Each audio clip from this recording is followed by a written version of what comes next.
na kufanikiwa kuwakamata watuhumiwa 642.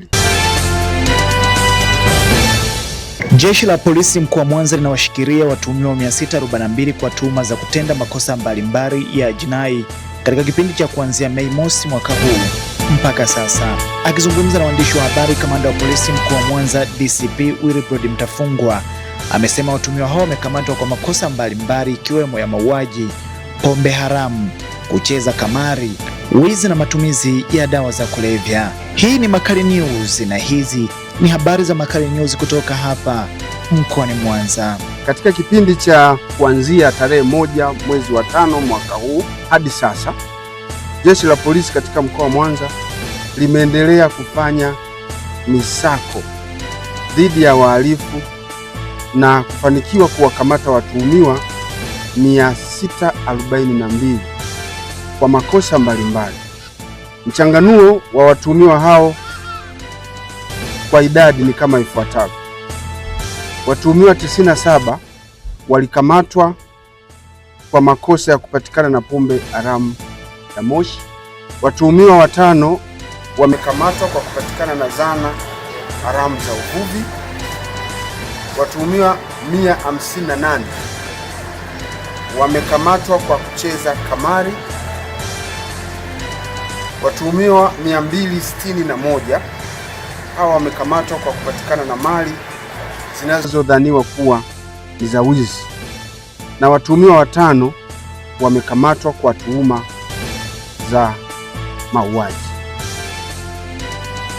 Ndugu waandishi wa habari, vielelezo vilivyokamatwa kupitia misako hiyo vikihusishwa na matukio hayo niliyoyataja ni kama ifuatavyo. Tumeweza kukamata television 10 aina tofauti. Television hizi ziliibiwa katika matukio ya kuvunja nyumba mchana na kuiba katika wilaya mbalimbali, lakini zimeweza kukamatwa kupitia misako ambayo imeendelea tangu tarehe 1 hadi sasa. Tumeweza kukamata pia kompyuta mpakato 3 ambazo zimeibiwa katika matukio ya wizi wa vifaa kutoka ndani ya gari. Zimeweza kukamatwa simu aina tofauti 8, na hizi simu wameibiwa watu mbalimbali katika matukio tofauti. Zimekamatwa pia pikipiki 19 za aina tofauti ambazo zinatuhumiwa kuhusika katika kutekeleza matukio mbalimbali ya kihalifu, huku nyingine zikiwa zimeibiwa. Magunia 3 ya mpunga yameweza kupatikana pia ambayo yaliibiwa. Lita 473 za pombe haramu ya moshi yani gongo pia imeweza kukamatwa. Laini 47 za mitandao mbalimbali za simu. Lakini pia tumeweza kukamata mashine za bonanza 2 ambazo zinatumika kufanya michezo ya kamari bila kufuata utaratibu.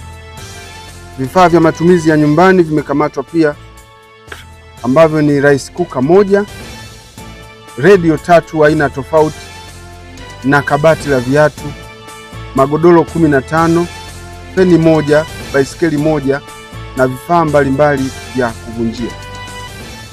Kutokana na misako dhidi ya watumiaji na wauzaji wa madawa kulevya inayoendelea, tumefanikiwa pia kukamata watuhumiwa 116 na kupata kilogramu 9 na misokoto 329 ya madawa kulevya aina ya bangi. Tumefanikiwa kuwakamata watuhumiwa 5 kwa nyakati na maeneo tofauti, ambapo watuhumiwa hao walikuwa wametenda uhalifu kwa kufanya tukio la mauaji na kukimbia kwenda mafichoni baada ya kuhusika na matukio ya mauaji ya mwanamke aitwaye Mariam Faya Nduta. Mama huyu ana miaka 38, ni mkulima na mkazi wa kitongoji cha Mwasengi, kiko katika kijiji na kata ya Mamae katika wilaya ya Misungu. Aliyeuawa tarehe 16 mwezi wa 4 mwaka 2026 majira ya saa 1:40 usiku katika kitongoji hicho cha Mwasengi, kijiji na kata ya Mamaye wilayani Misungwi, kwa kukatwa na kitu chenye ncha kali maeneo ya kichwani na mgongoni, huku chanzo cha tukio hilo ikiwa ni mgogoro wa ardhi.